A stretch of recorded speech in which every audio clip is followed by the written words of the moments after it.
یہی آئین قدرت ہے، یہی اسلوب فطرت ہے، جو ہے راہ عمل میں گامزن محبوب فطرت ہے۔ دعوت اسلامی کے رکن شورا حاجی عبدالحبیب اتاری کے ساتھ برطانیہ کے دوسرے بڑے شہر برمنگھم فیضان مدینہ میں پیشہ ورانہ صلاحیتوں کی حامل شخصیات کے ساتھ ایک اہم نشست کا اہتمام کیا گیا، جس میں سیاسی، سماجی، مذہبی، صحافتی و کاروباری اور مختلف مکاتب فکر نے شرکت کی۔ حاجی عبدالحبیب اتاری کا کہنا تھا کہ اسلام علم کا نام نہیں بلکہ عمل کا نام ہے۔ رمضان المبارک کے مہینے میں عبادات کا ذوق اور لگن باقی سال کے 11 مہینے بھی جاری رہنا چاہیے۔ آیا ہمارے فیتھ کو پاورفل کرنے کے لیے۔ اب آپ غور کریں، آپ سارے ادھر بیٹھے نہ صرف آپ، نہ صرف برمنگھم کے مسلمان، all around the world millions and billions لوگوں نے روزہ رکھا۔ مجھے کوئی ایک مسلمان بتا دیں، ایون بچہ بتا دیں، جس نے روزہ رکھا ہو اور اس نے افطار سے پہلے پانی پی لیا۔ ایسا نہیں ہوتا، ٹھیک ہے؟ آپ کے یہاں تو بڑے روزے تھے، ٹھیک ہے؟ یعنی مثال کے طور پہ کسی نے روزہ رکھا، عصر کا وقت بھی ہو گیا، آپ کے ساتھ بھی ہوا ہوگا، پیاس بھی بڑی لگی تھی، روم بھی بند تھا، نو بڈی دیئر، اور فریج میں یا سامنے آپ کے جوس بھی پڑا تھا، پانی بھی پڑا تھا، کھانا بھی پڑا تھا۔ کیا کوئی مسلمان اکیلے کمرے میں کوئی نہیں دیکھ رہا کھا لیتا ہے افطار سے پہلے؟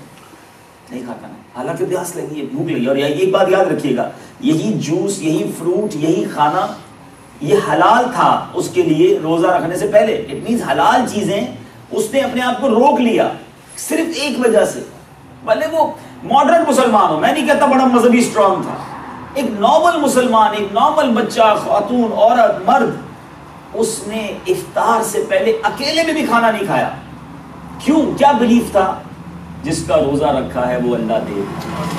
شورا کا کہنا تھا کہ جس انسان کو یہ یقین کامل ہو جائے کہ میرا رب مجھے ہر لمحہ دیکھ رہا ہے تو وہ گناہوں، بیرا روی، انتہا پسندی اور تمام منفی سرگرمیوں سے پاک ہو جاتا ہے۔ ان کا کہنا تھا کہ دنیا ایک عارضی شے ہے، آنے والی دائمی زندگی کی طرف توجہ مبذول کرنا ہوگی قبل اس کے کہ یہ چند سانسیں بھی ہم سے چھین لی جائیں۔ دعوت اسلامی کی جو مین کاز ہے نا، دعوت اسلامی کا مقصد ہی یہی ہے۔ What is the main aim of Dawat Islami? Just ایک ہی مقصد ہے کہ مجھے اپنی اور ساری دنیا کے لوگوں کی اصلاح کی کوشش کرنی ہے۔ کسی نہ کسی بہانے اسلامی بھائیوں کو جمع کیا، عبدالحبیب بھائی آئے تو جمع کر لیا، فلاں آئے تو جمع۔ بیسک جو تھاٹ ہے پیچھے وہ یہ ہے کہ ہم دوبارہ نیکی کی طرف آئیں، دوبارہ اپنے کنیکشنز مضبوط کر لیں۔ اگر ادھر ادھر ہو رہے ہیں تو پھر اپنی آخرت کی فکر کریں، کیونکہ یہ 100% شیور ہے کہ ہم میں سے جتنے لوگ یہاں بیٹھے ہیں، nobody have confidence اور nobody have authority کہ وہ یہ کہہ سکے کہ میں اگلے رمضان تک زندہ رہوں گا۔ We don't know۔ تو جب پتہ ہی نہیں ہے کب دنیا سے جانا ہے تو پھر تیاری میں سستی کیوں کر لی جائے؟ آپ نے ہمارے یہاں تو یو کے میں تو ایسا نہیں ہے، لیکن آپ ماشاءاللہ کئی پاکستان اور سب کانٹیننٹ سے ہی ہیں، برف آئس بکتے ہوئے دیکھی ہوگی ہماری کنٹریز میں۔ آئس جو سیل کرتا ہے نا، برف جو بیچتا ہے وہ بڑی فاسٹ بیچتا ہے، اس کو پتہ ہے اگر سیل نہیں ہوگی نا تو ڈیزالو ہو جائے گی، پگھل جائے گی۔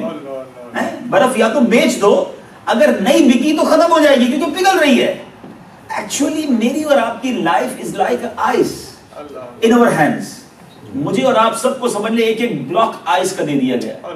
ہو سکتا ہے ہم میں سے کسی کے پاس 30 ایئر کا بلاک تھا، کسی کے پاس 40 ایئرز کا بلاک تھا، کسی کے پاس 50 ایئر کا بلاک تھا، اور ہو سکتا ہے ہم میں سے کوئی ایسا بیٹھا جس کی آئس 2-3 دن کی رہ گئی ہے، ڈیلی ڈیزالو ہو رہی ہے۔ وی ڈونٹ نو کہ آخری ختم کب ہو جانی ہے۔ اس روحانی، مذہبی، وجدانی محفل کے اختتام پر رسول اللہ صلی اللہ علیہ وآلہ وسلم پر گلہائے عقیدت کے پھول نچھاور کیے گئے۔